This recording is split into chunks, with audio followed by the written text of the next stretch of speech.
ओला और दूसरा मिसरा सानी कहलाता है। दिए गए बेतरतीब मिसरों को इनके मिसरा सानी से मिलाएं। ये आप लोगों का ऑन वर्क है जो बच्चों आप लोग खुद करोगे। खबर दिन के आने की मैं ला रही हूँ, उसके बाद इसको किसके साथ, इसका जो है वो सेंटेंस कंप्लीट किसके साथ होगा, उजाला ज़माने में हिला रही हूँ।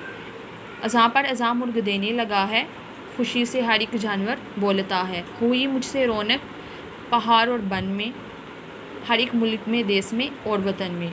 लो होशियार हो जाओ और आँख खोलो, ना लो करवटें और ना बिस्तर टटोलो। उसके बाद मिसरों को मुकम्मल करें। बुझाती चली शम्मा को अंजुमन में, दरख्तों के ऊपर अजब चहचहा है। खिलाती हुई फूल आई चमन में, बहार अपनी मशरिक़ से दिखला रही हूँ। नेक्स्ट, हरूफ तहज्जी तरतीब के मुताबिक लिखें, ये आप लोग खुद लिखोगे। नेक्स्ट में इसमें सिफ्त, ऐसा इसम जो किसी इसम की अच्छाई या बुराई को ज़ाहिर करे, इसमें सिफ्त कहलाता है। जैसे स्याह रात, सफ़ेद अंडा। इसमें स्याह रात, स्याह क्या है, इसकी खूबी है। सफ़ेद अंडा, सफ़ेद इसकी खूबी है। नेक आदमी, नेक आदमी इसमें खूबी क्या है, नेक। इनमें स्याह, सफ़ेद और नेक इसमें सिफ्त हैं जिसमें किसी चीज़ की बुराई अच्छाई बयान की जाए। जुमले हैं उसमें से आप लोगों ने इसमें सिफ्त ढूंढ के वो लिखने हैं। मरियम बहुत ज़हीन है, इसमें ज़हीन क्या है, इसमें सिर्फ।